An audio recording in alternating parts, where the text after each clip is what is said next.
CCBC is a very pleasant campus to be on. I'm so glad to know they're taking brain injury prevention seriously. Hello, I'm Scott Collier. Welcome to this segment of One United Voice, where we will be joining Jason Hickman, the athletic trainer for the Community College of Baltimore County's Dundalk campus. But before we do, I would like to take a moment to say that I hope that when you're finished watching this video, that you'll understand the importance of being proactive and the extreme benefits that getting baseline testing surely provides. Because a baseline test is a quick and easy method of determining if a brain injury has occurred, and is an essential tool in monitoring the progress of the injured individual in the days, weeks, months, and even years after someone sustained a head injury. You must make no mistake about it. Concussions are brain injuries and should be taken seriously because they are dangerous and can become very complex. Therefore, you must be prudent and always give a concussion the proper amount of time to fully heal. It would also be wise to remember the long-term effects of brain injuries are increased every time a subsequent head injury occurs, as well as the critical fact that if you're not careful, there's the very real possibility that the injury could become lethal. For all these reasons, I highly recommend that all athletes and their families, from pee-wees to professionals, use extreme caution before allowing anyone to return to play after they have suffered a concussion. And in the event that a concussion is suspected, the injured individual should absolutely and positively never be able to return to the field of play. Don't take chances, because I can guarantee you there is no game that's ever worth the risk of gambling yours or anyone else's very precious lives away. Here are a few examples that I hope will explain the extremely dangerous nature of brain injuries just as clearly to you as these dangers have most certainly become so very, very clear to me.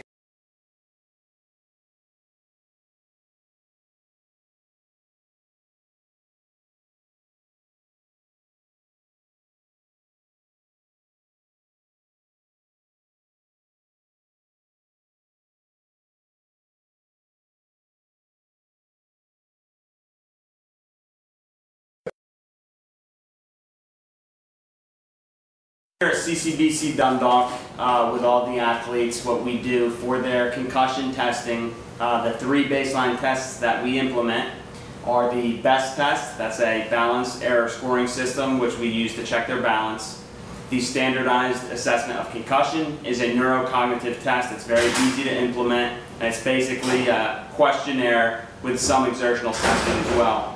And the final thing that I have tested is the graded symptoms checklist. It's a very easy thing to implement. Basically goes over the symptoms that are involved with a concussion and putting a number on how individuals feel prior to an injury. In each of these cases, we have the baseline scores so that if an injury occurs, we can retest them. If you do not have the baseline test, you're at a great disadvantage for knowing when someone is prepared to return to play.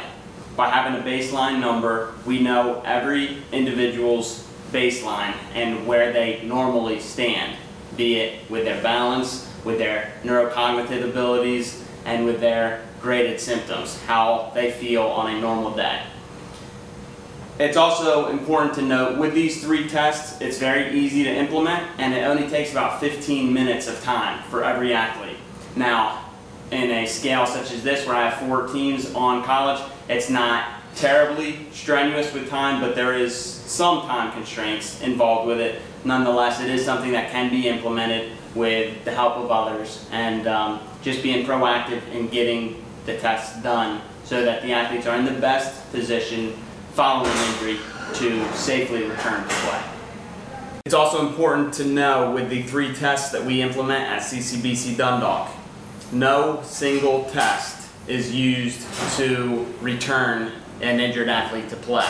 That's why we take multiple tests and we go through multiple events during the return to play protocol so that their numbers are back to normal across the spectrum.